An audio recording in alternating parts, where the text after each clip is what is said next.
mati, terasing, miskin, sengsara adalah hal yang dibenci manusia sehingga ingin dihindari sesamanya. Hati manusia tidak terlepas dari keinginan dan kebencian tersebut. Jadi orang bisa saja menyembunyikan isi hatinya sehingga tidak dapat diduga. Tapi isi hati seseorang dapat diperiksa dengan menggunakan kesusilaan. Mohon maaf, apakah sudah ada hostnya sehingga kita bisa men-share screen? Halo, Bisa, Pak. Ini akan saya bisa ya? jadikan co-host Pak James yang Oke, lagi tergabung. sebentar. Kalau saya dijadikan co-host, berarti saya coba ya, sudah. Kalau sudah saya bisa co-host, share screen, jadi mungkin kawan-kawan waktu oke. Terima kasih. Ini lupa ini cara share screen-nya. Karena tidak pakai.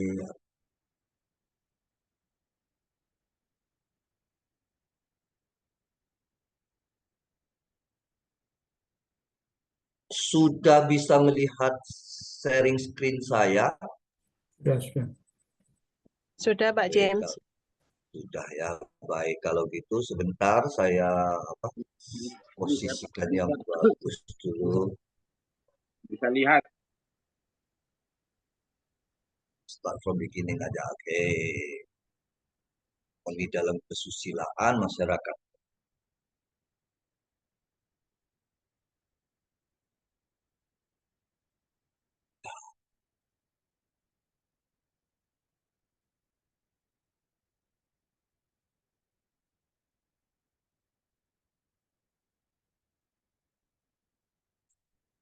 Nah, ini tadi yang tentang kebenaran dan perasaan manusia.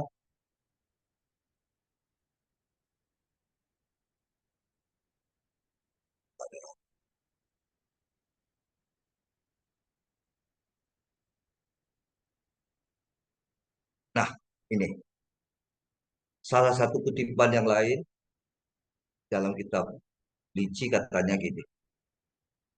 Katanya burung kakak tua bisa bicara, tapi dia tidak lebih dari seekor hewan yang dapat terbang.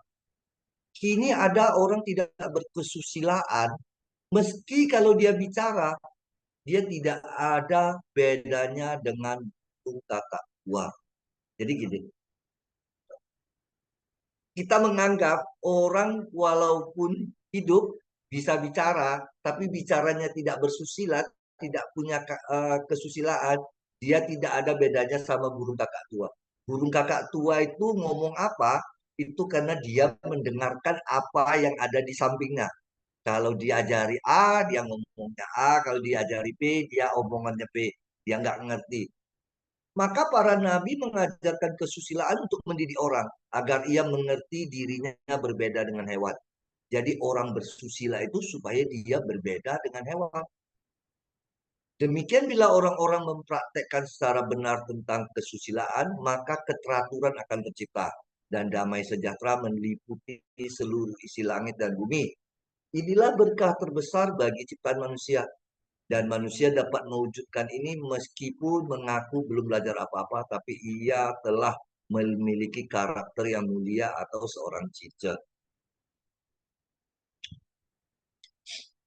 Nah, agama Konghucu mengajarkan bahwa perbuatan kita itu harus dilandasi watak sejati kita. Watak sejati manusia itu cinta kasih dan berpedoman pada kebenaran. Dipertimbangkan secara bijaksana, dilaksanakan secara kesusilaan, dan hasilnya harus nyata dapat dipercaya. Perilaku lima kewajiban ini adalah sesuai dengan watak sejati kita yang harus dipertahankan terus tanpa mengenal lelah. Demikian jalan kita ini akan diridhoi Tuhan untuk selamat di dunia, bahkan di akhirat.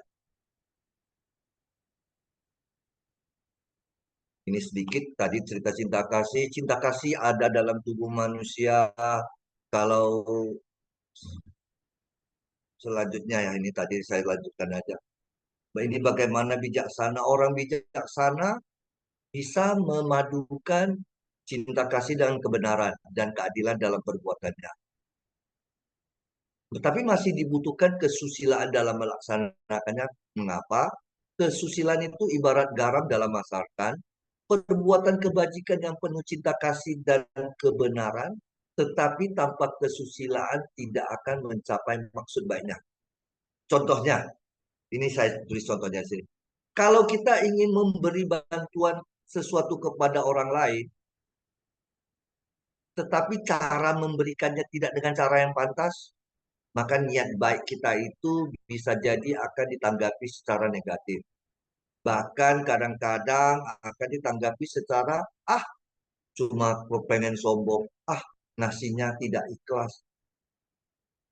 Kesusilaan adalah wujud lurusnya perilaku, harmoninya sikap dan wajah, serta wajarnya dalam berbicara, dan adanya rasa hormat plus seni keindahan.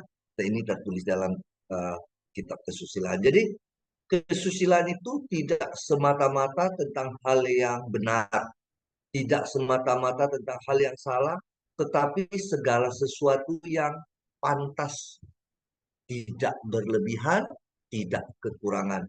Jadi kenapa dalam agama Konghucu orang Tionghoa pada umumnya mementingkan hal yang disebut dengan kesusilaan, disebut dengan li. Li itu tadi sudah saya sebutkan bisa berarti kepantasan, tapi bisa juga berarti tata cara, bisa juga berarti sopan santun. Kalau ada orang meninggal, kita harus melakukan acara perkabungan secara kesusilaan, secara li. Kalau ada acara pernikahan, acara simpul dilakukan secara li, secara susila.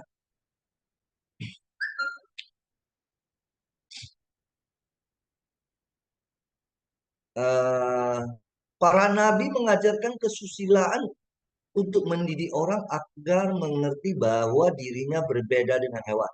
Karena dalam dunia hewan tidak ada dikenal apa yang pantas, tidak pantas, apa yang benar dan tidak benar. Kesusilaan mengatur perbuatan dan perkataan kita dapat diterima masyarakat sesuai norma yang berlaku umum maupun setempat. Kita memanggil orang tua dengan panggilannya tersendiri. Kepada saudara yang tua kita memanggil tersendiri. Seorang menteri kepada rajanya, kepada presidennya, rakyat kepada pemerintah, ada tata caranya. Seorang raja, seorang pemerintah memperlakukan rakyat, ada tata caranya. Dalam kita menerima atau memberi sesuatu juga diatur dengan tata cara yang pantas. Dalam berpakaian juga ada tata caranya. Tentu disesuaikan dengan masyarakat setempat, dengan norma-norma yang diterima secara umum.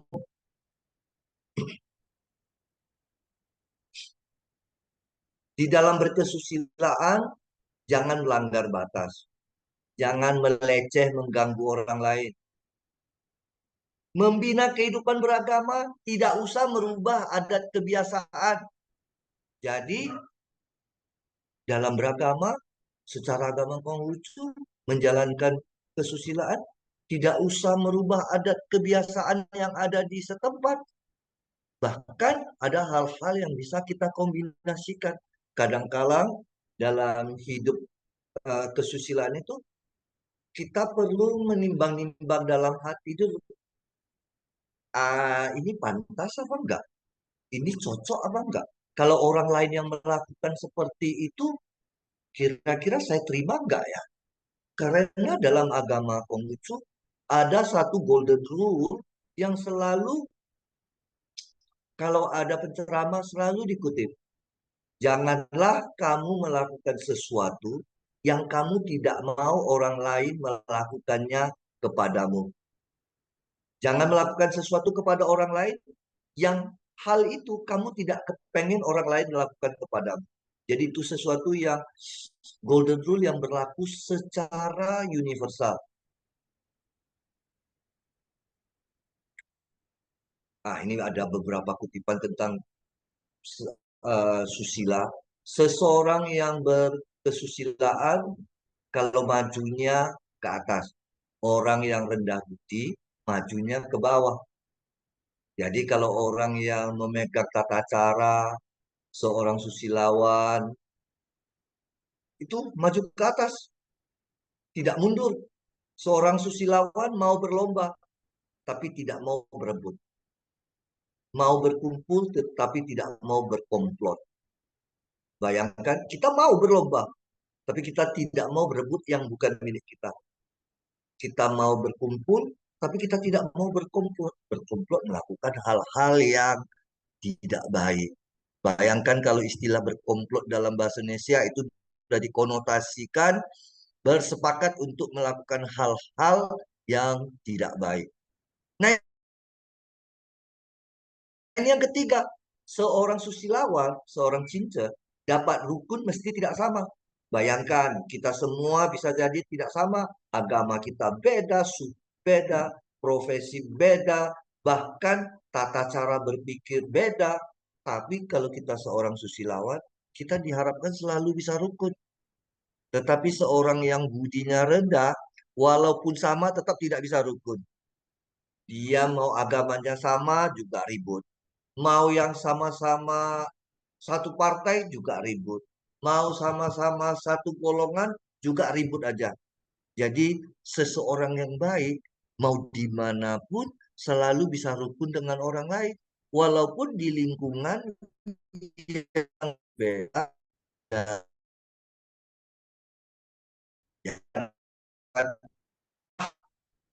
Bagaimana dia bisa rukun? Dia berasal dari masyarakat yang homogen.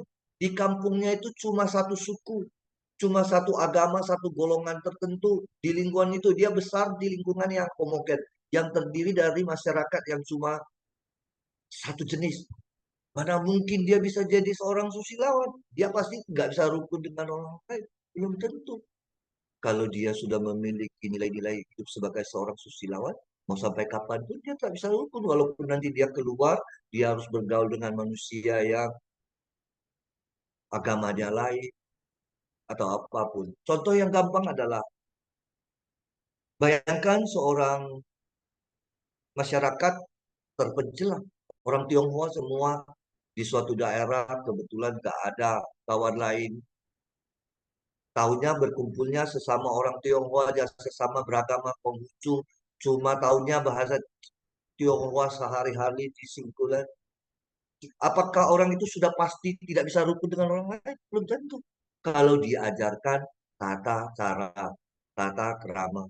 Karena di dalam masyarakat yang homogen pun tetap ada perbedaan-perbedaan. Tidak ada yang namanya masyarakat itu sudah pasti homogen.